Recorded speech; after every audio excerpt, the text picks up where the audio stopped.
Hello, St. Therese Parish. Summer can be a slower time around here, and yet there is a lot going on. Here is a news update.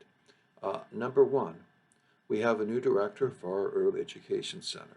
Rebecca Van Dyke will be joining us in July. She comes with some fine credentials, both in terms of her academic training as well as with her work experience. Betty Phillips, our current director, will continue on for a year as a coordinator, managing some special projects and helping with the transition. Please thank Betty for her faith-filled service and extend a warm St. Therese welcome to Rebecca. Number two, speaking of welcoming, we are delighted to have now Father Mark Vermeulener return to St. Therese. Father Randy and I look forward to having a third priest with us. Father Mark will start on July 1st. Now, Father Mark is also going to be a chaplain 2 days a week at St. Pius X High School. And so we're going to be tweaking our early morning Mass schedule during the week. Presently, we have a 6:30 a.m. Mass on Tuesday, Wednesday, and Friday. Come July, it will be Wednesday, Thursday, and Friday. So basically, just the 6:30 a.m. Mass on Tuesday will be migrating to Thursday at 6:30 a.m. Number three, on a sadder note, and my pun is intended, on a sadder note, I regret to share that our organ that has served us for over 25 years has died. So presently we are without an organ. As we're working on the budget for the coming year, we're going to see what we can do. I don't know when we will have another one.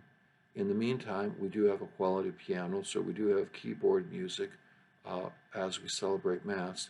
I look forward to having a new organ, just don't know when that's going to happen yet. Number four, my thanks to everyone who continues to support our See the Possibilities capital campaign. We have some projects that are completed, other projects that are still in process, for example, our church renovation.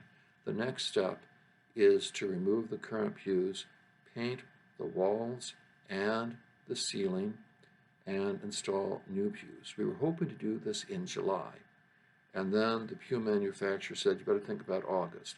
Well, this week we heard they said, you need to think about September. So there'll be more as this gets closer, but for 2 weekends, hopefully no more than that, we will be having Mass downstairs in the Woolridge Center. It'll be a challenge. We're certainly going to be able to manage it. And then when we back up in the church, I think you're going to like what you will see. Number five, every year Bishop Johnston has a Mass for couples who are celebrating their 50th anniversary of marriage. This year the Mass will be August 27th, 11 a.m. at the Cathedral in downtown Kansas City.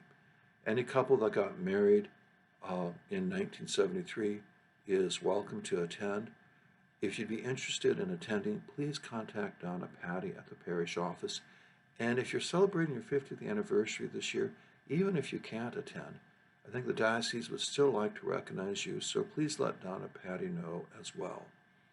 And number six, we're coming up on the first anniversary of the Dobbs decision, and we're reminded that still there's much work to do to build what St. John Paul II called a culture of life, culture that sees each human life as a unique and unrepeatable gift of God. And to build up a culture of life, there are really four component parts. So there is political advocacy, which is certainly important. There is direct aid, which is very important. There is education. And then underlying all that, of course, is prayer. And so our goal is to build this culture of life.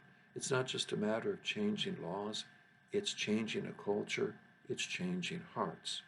Now, in terms of direct aid, we have a wonderful resource in our community, the Parkville Women's Clinic, which extends this aid in so many different ways. We have parishioners who work there. We have parishioners who volunteer there. They do very fine, respectful work. And so what they try to do ultimately is to build a culture of life. and they're trying to expand what they're doing because they're getting busier and busier. And so there'll be an informational meeting on Thursday, June 15th at 6:30 p.m. downstairs in the Wooldridge Center. Everyone is welcome to attend as they come and share with us how they build a culture of life. And so, in the meantime, let us continue to hold each other in prayer. Let us continue, as always, to open our minds to God's truth, to open our hearts to God's love, and open our hands to God's service. God bless you all.